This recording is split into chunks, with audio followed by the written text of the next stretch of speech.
Assalamualaikum warahmatullahi wabarakatuh. Bismillahirrahmanirrahim. Alhamdulillahirabbil alamin. Allahumma shalli ala sayyidina Muhammad wa ala sayyidina Muhammad.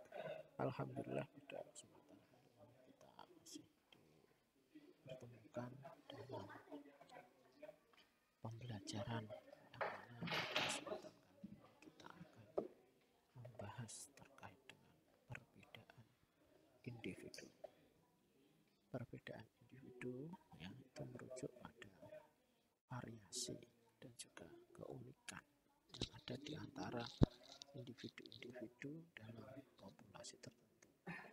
Jadi individu ya ataupun antara satu orang dengan orang yang lain ini bervariasi, beda-beda, dan masing-masing individu itu memiliki keunikan.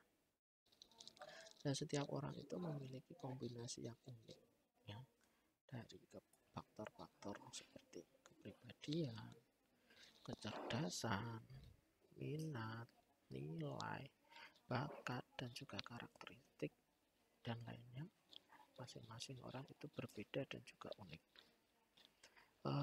Psikologi perbedaan individu adalah cabang psikologi yang memang mempelajari penyebab-penyebab dan juga implikasi dari perbedaan individu tersebut, termasuk juga dalam sistem pendidikan ataupun proses belajar mengajar.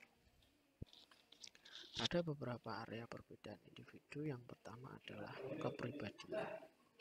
Kepribadian ini merujuk pada pola-pola perilaku, pemikiran, dan emosi yang konsisten dan unik pada setiap individu. Jadi perilaku, pemikiran, emosi itu konsisten. Itu namanya kepribadian. Serta unik.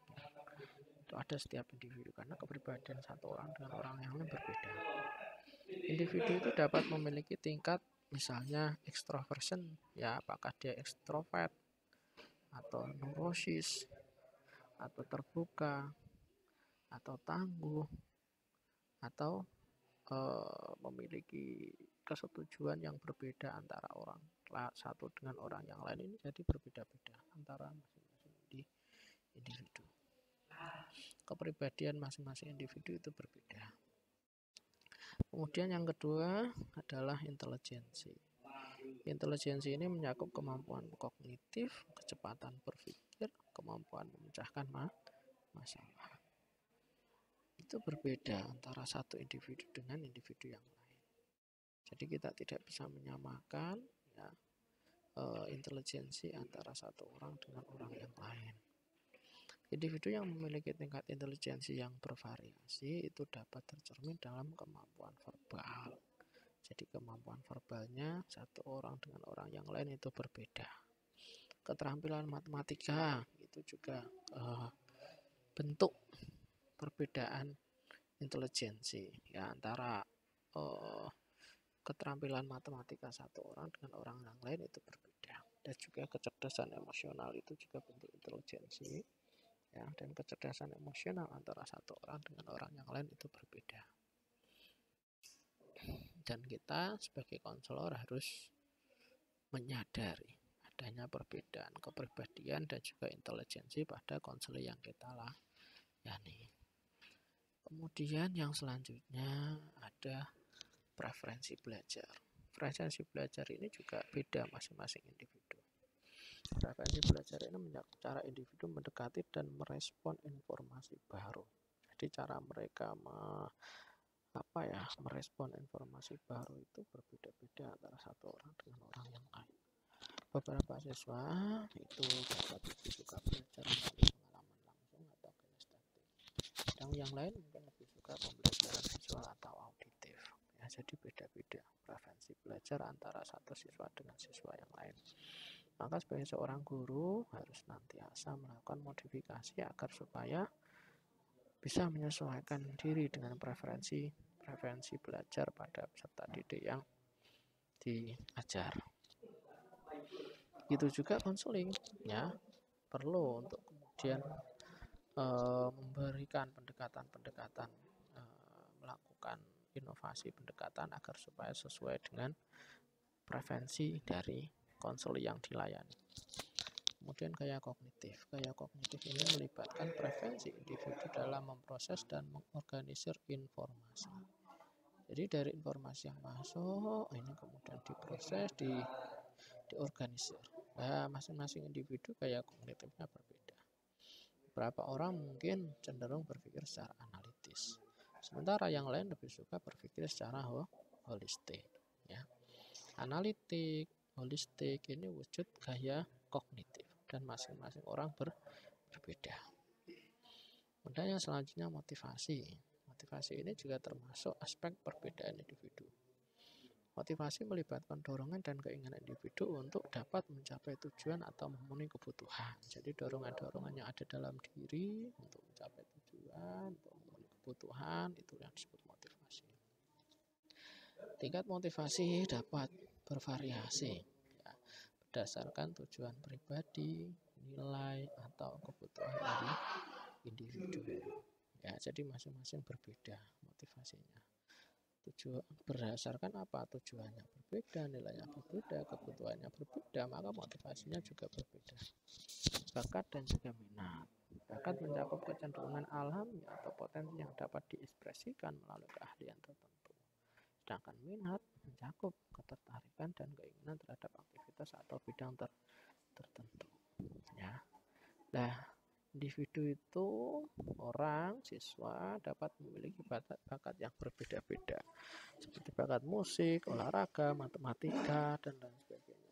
Siswa juga memiliki bakat yang beda-beda atau bervariasi, misalnya memiliki minat dalam seni, dalam sains, dan juga dalam matematika. Jadi bakat antara individu satu dengan individu yang lain berbeda. Itu juga dengan minat antara individu yang satu dengan individu yang lain juga berbeda.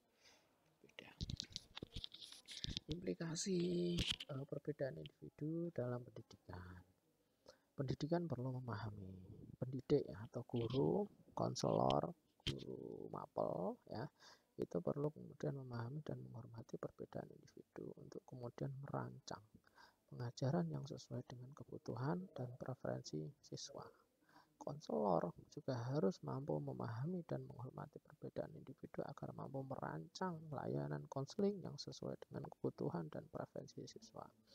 Makanya kita kemudian diminta untuk asesmen agar kita tahu keadaan, karakteristik kepribadian dari peserta didik ya yang berbeda-beda tersebut, dan akhirnya bisa memberikan layanan yang sesuai dengan kebutuhan serta preferensi peserta didik. Dalam penilaian, pengajar dapat mempertimbangkan cara-cara yang berbeda di mana siswa dapat mengekspresikan pemahaman mereka. Jadi dalam kita menilai itu tidak kemudian bisa dipukul rata, karena masing-masing individu itu berbeda. Mungkin guru bisa mempertimbangkan cara-cara sistem penilaian yang berbeda antara satu siswa dengan siswa yang lain. Kemudian program pendidikan inklusif perlu dirancang untuk mengakomodasi berbagai tingkat kebutuhan dan juga bakat siswa. Jadi perlu adanya pendidikan inklusif karena perbedaan kebutuhan dan juga bakat siswa itu berbeda, sehingga kalau pendidikannya sifatnya inklusif nanti akan bisa mengakomodir kebutuhan juga bakat siswa tersebut. Selanjutnya, pendidik dapat menggunakan strategi pengajaran yang beragam untuk menanggapi gaya belajar dan juga kebutuhan kognitif yang berbeda. Karena kebutuhan kognitifnya berbeda, gaya belajarnya berbeda, maka seorang guru harus senantiasa berinovasi, menggunakan strategi-strategi pengajaran yang berbeda-beda agar bisa memenuhi kebutuhan gaya belajar dan kebutuhan kognitif yang berbeda-beda tersebut. Simpulannya, pemahaman yang mendalam tentang perbedaan individu memungkinkan pendidik atau konselor memberikan dukungan yang lebih efektif dan merancang pengalaman pembelajaran yang beragam dan inklusif ya. Mungkin itu saja yang bisa saya sampaikan ya. Terima kasih atas perhatian, mohon maaf atas segala kekurangan. Assalamualaikum warahmatullahi wabarakatuh.